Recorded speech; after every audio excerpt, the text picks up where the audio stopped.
Descriptions of personal brand is what people say about you when you leave the room. Would you agree with that? A brand without having anything to provide is probably useless. 100% even. What platforms would you recommend if you were, let's say, a developer who wants to grow their personal brand fast and efficiently? Okay, like somewhere around October last year, I started doing one tweet every day. No matter the topic, even if it's super beginner level, you should still create that content. One word that comes to my mind actually when we are talking about that is consistency. People have some sort of pre-perceived idea of how a developer should look like. Hi folks, recording from IO Connect Berlin 2024. I am Monica.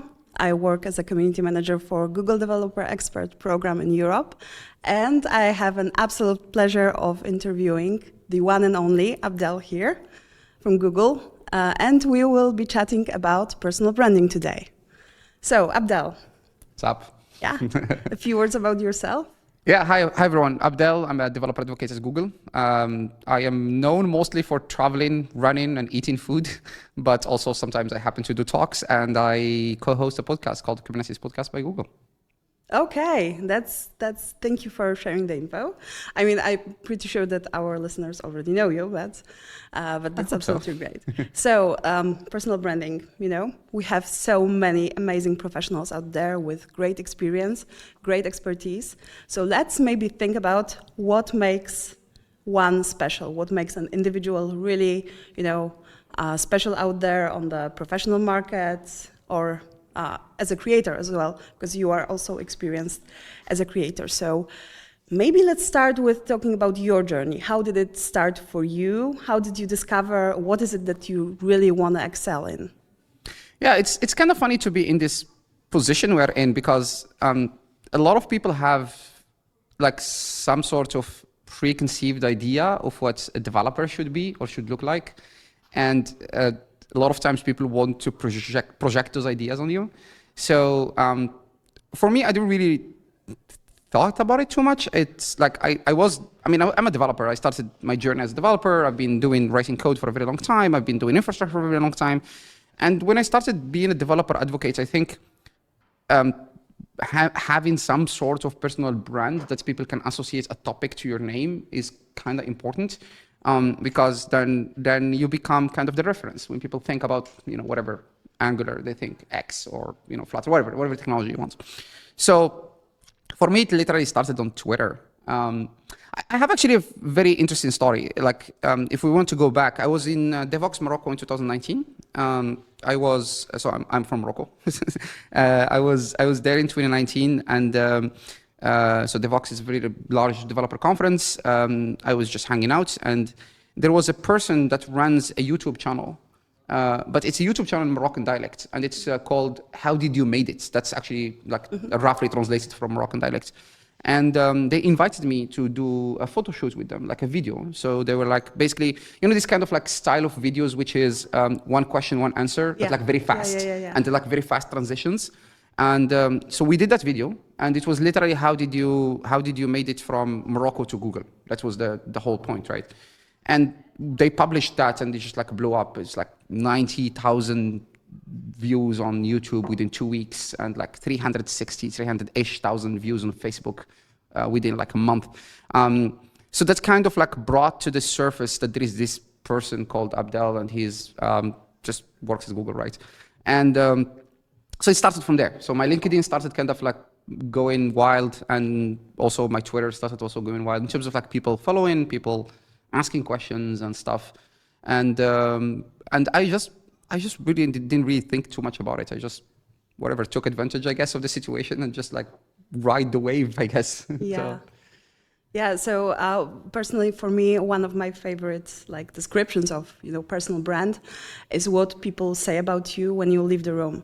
Would you agree with that?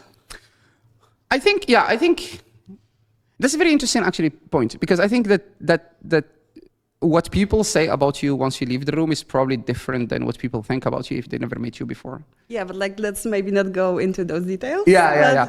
But yes, that's true. I think so. I think that's what people say when you're not around. Yeah. So do you think that as an individual, as a professional, especially when you are a developer and you are probably focusing on different stuff.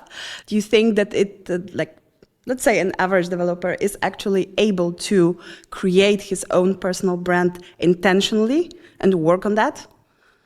I think you have to find your niche, because I mean, already being a developer is so niche, and then you have to find the niche within the niche, right? You have to find like that one particular topic that you want to be known for. I think creating a personal, I mean, let me go back 1 second.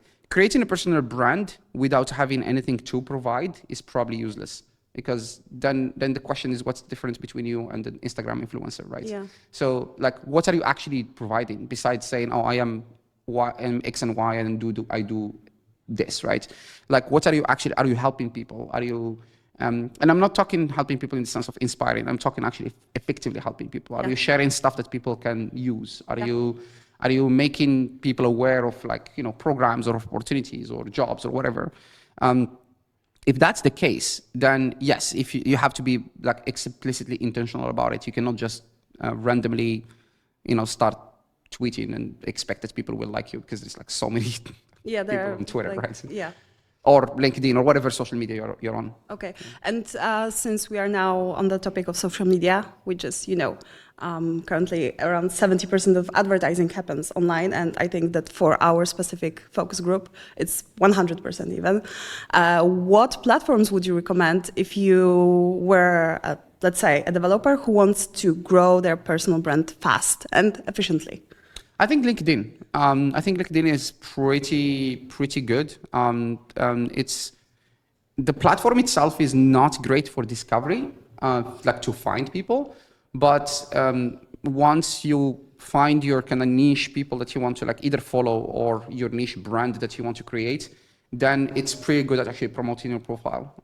So Twitter is kind of like, the way I always describe it is I use LinkedIn in a professional manner and I use Twitter in a personal manner. Okay, yeah, that makes total sense. From my perspective, like, you know, working with personal branding a bit, I can just add that if you want to grow your network fast, Twitter is a good way, because, you know, you can get this organic reach quite fast. Yes. And reach all the different people. But for LinkedIn, are you using the creator mode? Yes, I have the creator mode on. Yes. And do you see benefits of that? I don't really know if there is any that much difference in terms of like if you have creator mode on and off. I think that one of the only differences is that you can do live streams on LinkedIn if you have the creator mode on, or it's a requirement if you want to do live streams.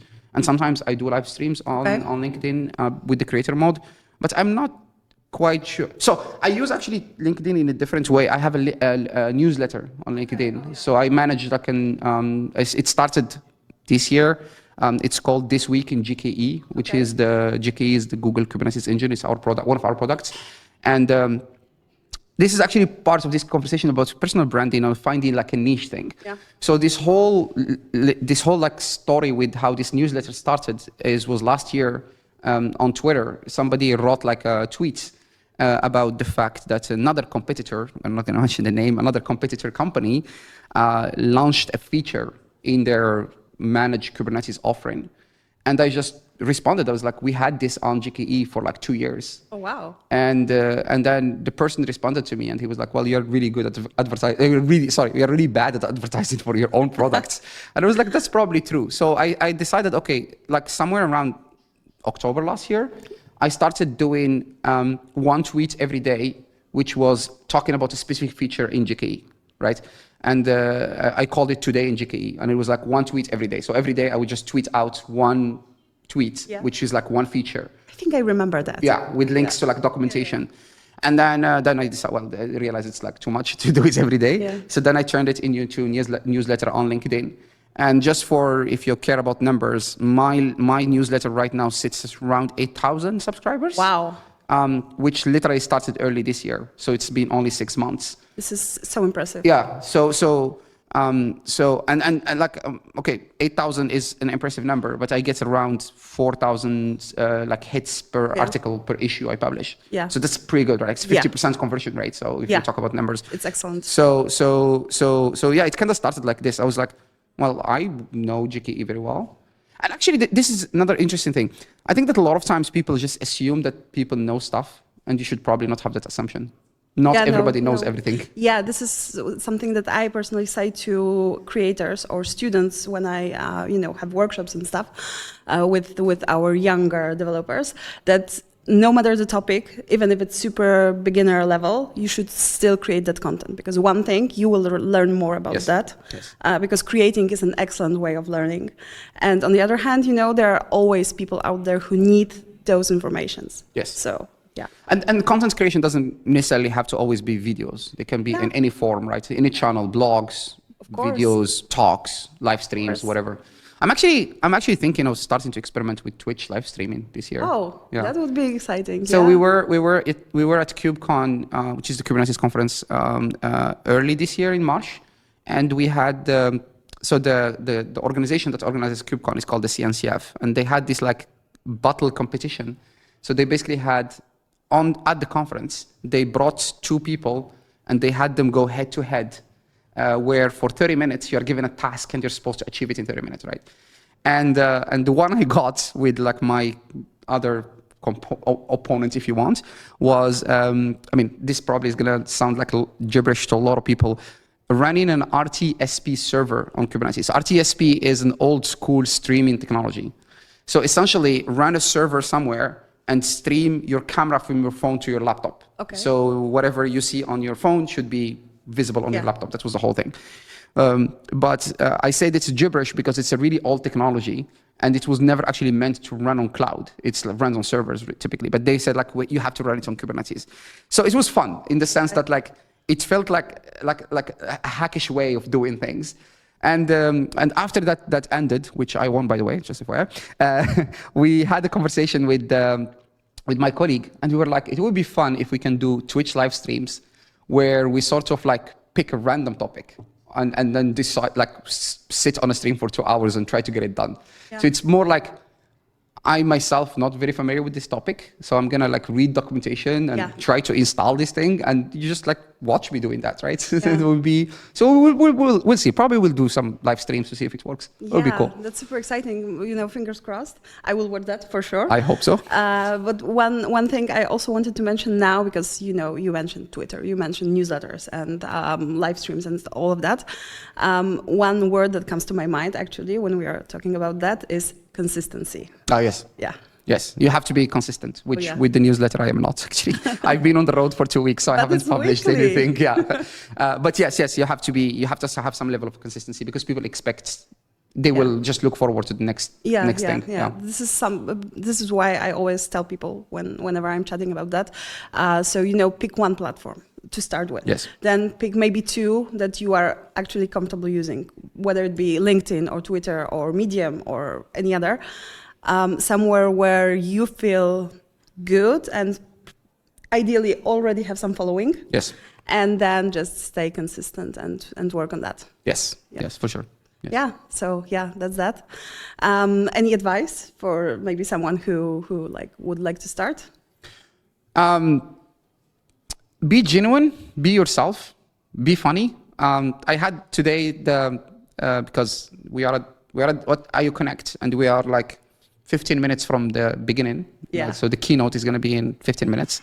And I am doing a 2 minutes demo in the keynote. So that's something, right? And so I was doing makeup upstairs, makeup touch-ups. And I actually took my phone and I took a selfie of me having the makeup, right?